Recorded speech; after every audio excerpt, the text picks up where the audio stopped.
Jacob Crowley is the host of a paranormal YouTube series called Dead Time. He is the founding member of a paranormal group called D.E.A.D, Paranormal Determining Existence After Death, accompanied by two other members, Justine Bathory, a paranormal expert, occultist, historian, and researcher. Justine has also been a member of D.E.A.D Paranormal since the inception. Her and Jake met at a paranormal convention some 10 years ago and founded D.E.A.D together. Phillips, Howie, paranormal investigator, amateur filmmaker, and sound and video expert. Howie joined the team a couple of years ago when they decided to create Dead Time. Dead Time has been uploaded for about 5 years and has a dedicated subscriber following. Unlike other paranormal shows, Dead Time travels around the world investigating haunted locations, in search of monsters, ghosts, ghouls, and the macabre. Dead Time relies on guerrilla tactics for its investigation, meaning that they sneak into private locations without permission and film anything that they encounter. The format works as follows. Fans of the show suggest a location. The team researches the history and ghost sightings, if any, plans a trip, breaks into the location, and conduct a paranormal investigation. For this episode, the team is going to investigate the infamous Hexed Hollow homestead and the cursed farmhouse built on the property. On this night, they're going to find exactly what they've been looking for.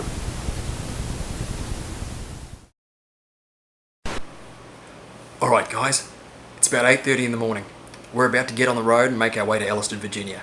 You guys know how excited I am to check out the Hexed Hollow Farm. Let's go and see what the team's up to.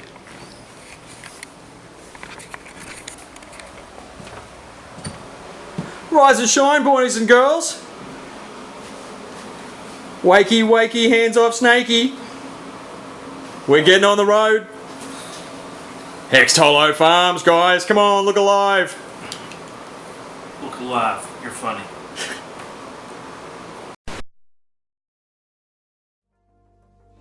When night falls, and the land is shrouded in darkness and mystery, shadows steal all the warmth from the land. Men retreat to the safety of their homes, and they hide behind shuttered doors and locked windows. They gather around the fire and tell each other tales of magic, mystery, and the macabre. Mankind has always feared the darkness, but it's in this darkness that we emerge. My name's Jacob Crowley, and ever since I was a small boy, I've been fascinated by the supernatural. Joined as always by my colleagues, paranormal expert and occultist, Justine Bathory, and my trusty cameraman, Howie Phillips.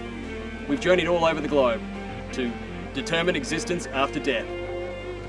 Many paranormal experts agree. 3 a.m. is the time when activity is at its strongest. So join me, won't you? And set your watches, because it's Dead Time!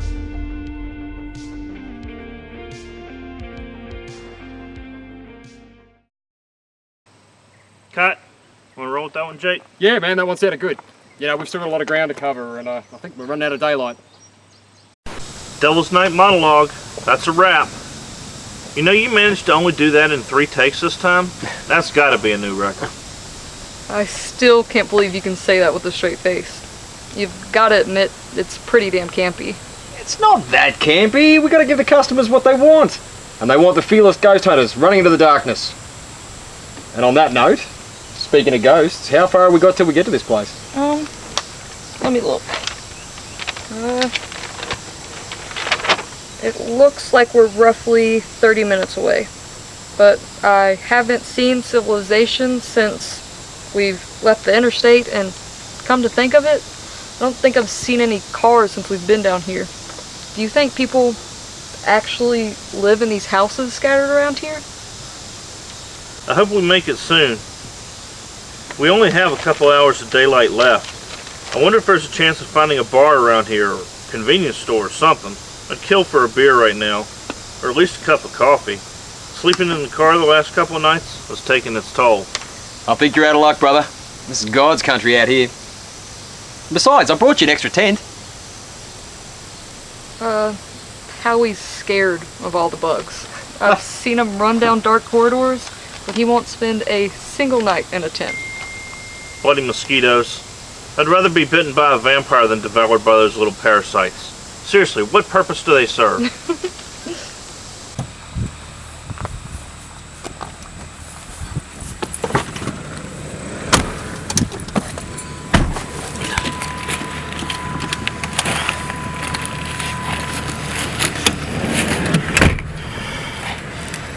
Okay, off on our big adventure.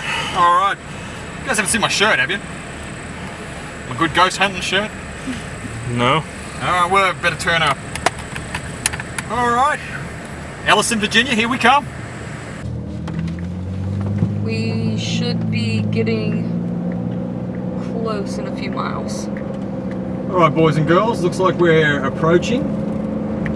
Now, this is supposed to be one of the most haunted places in America, allegedly. And definitely one of the most haunted we've ever had the opportunity to explore. The locals have been pretty unforthcoming about details. It's been pretty tricky to try and track down the exact location of this place. If it wasn't for Justine here, we wouldn't have had a chance. Do you mind telling the viewers at home how you managed to track this place down, Justine? Nothing would please more, Jacob.